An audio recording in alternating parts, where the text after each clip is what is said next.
पिछले कुछ दिनों से बिहार की सियासत में लगातार ये चर्चा का विषय था कि प्रदेश का अगला मुख्यमंत्री आखिर कौन बनेगा। राजनीतिक पंडित अपने अपने तरीके से भविष्यवाणी भी कर रहे थे। ज्यादातर लोग ये कह रहे थे कि बीजेपी मध्य प्रदेश और राजस्थान की तरह बिहार में भी चौंकाएगी, लेकिन ऐसा हुआ नहीं। सम्राट चौधरी के नाम पर पहले से मुहर लग गई थी।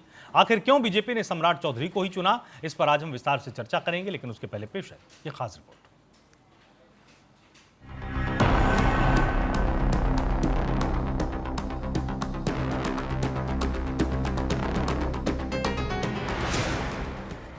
आज मैं आदरणीय प्रधानमंत्री जी को, आदरणीय गृह मंत्री जी को, आदरणीय राष्ट्रीय अध्यक्ष जी को, आदरणीय संगठन महामंत्री बीएल संतोष जी को, शिवराज सिंह चौहान जी को, हमारे पार्टी के अध्यक्ष संजय सरावगी जी को जरूर आश्वस्त करता हूं कि जो विचारधारा है, भारतीय जनता पार्टी के लिए जो विचारधारा है, भारत को सबसे पहले सबसे श्रेष्ठ मानने का और पार्टी को सबसे आगे खड़ा करने का, उस काम को लगातार हम करते रहेंगे, इतना जरूर आश्वस्त करते हैं। करीब 2 दशकों तक बिहार की सत्ता के केंद्र रहे नीतीश कुमार के बाद सम्राट चौधरी के नेतृत्व में नई सरकार बनने का रास्ता साफ हो चुका है। जिस नाम की सबसे ज्यादा चर्चा थी, उन्हीं के हाथ अब बिहार की कमान होगी। जी हाँ, सम्राट चौधरी बिहार के नए मुख्यमंत्री होंगे। कल वो मुख्यमंत्री पद की शपथ लेंगे। आज का पल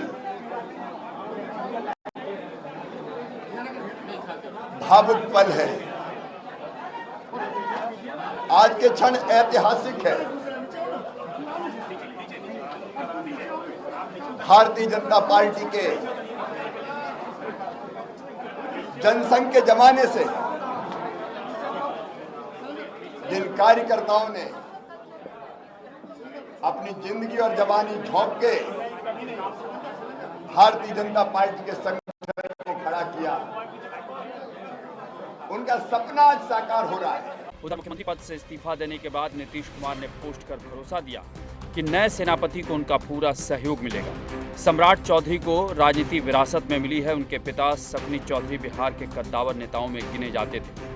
सम्राट चौधरी ने 1990 में सक्रिय राजनीति में कदम रखा और महज 31 साल की उम्र में 1999 में कृषि मंत्री बनकर अपनी धमक दिखाई। परबत्ता विधानसभा क्षेत्र से उनकी जीत ने उन्हें राज्य की राजनीति में स्थापित कर दिया। आरजेडी और जेडीयू में रहने के बाद सम्राट चौधरी का बीजेपी में शामिल होना उनके करियर का टर्निंग पॉइंट साबित हुआ। 2018 में भारतीय जनता पार्टी ने उन्हें बिहार प्रदेश का उपाध्यक्ष बनाया। उन्होंने विधान परिषद में भी विरोधी दल के नेता की भूमिका निभाई। 2023 के मार्च महीने में वे बीजेपी के बिहार प्रदेश अध्यक्ष बन गए, जो इस बात का संकेत था कि आलाकमान उन पर बड़ा दांव खेलने जा रहा है। फिर जनवरी 2024 में उन्हें बिहार का उप मुख्यमंत्री बनाया गया। इसके बाद दोबारा 20 नवंबर 2025 को उन्होंने फिर से डिप्टी सीएम पद की शपथ ली।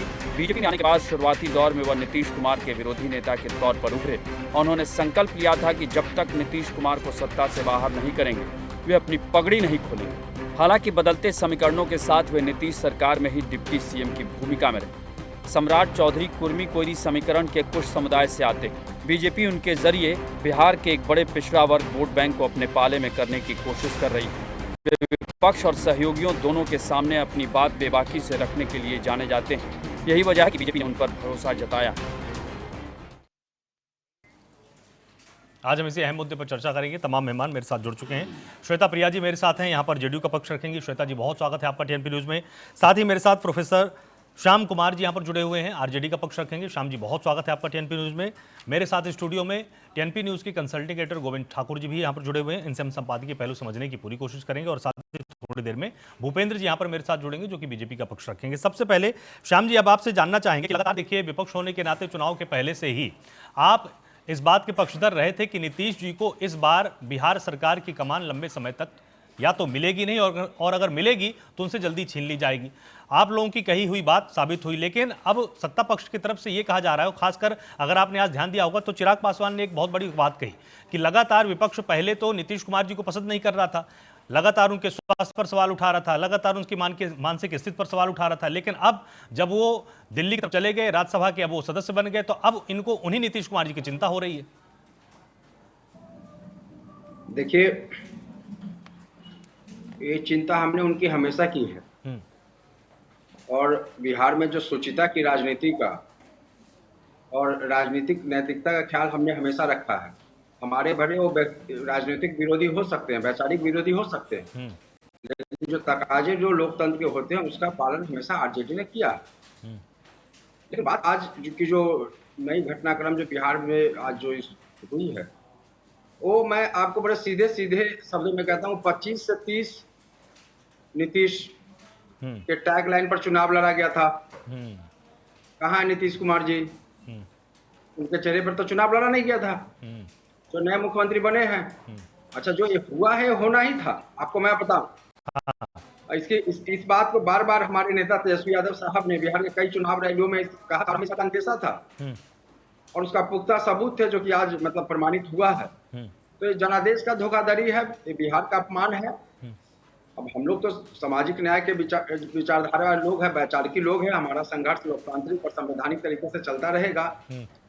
लेकिन ये वोटरों को तरह से कहिए इस झांसे में रख के 10,000 रुपए से लेके 2 लाख की बात की गई है। बिहार की राजनीति कहाँ जा रही है? ये बहुत बड़ी विडंबना है।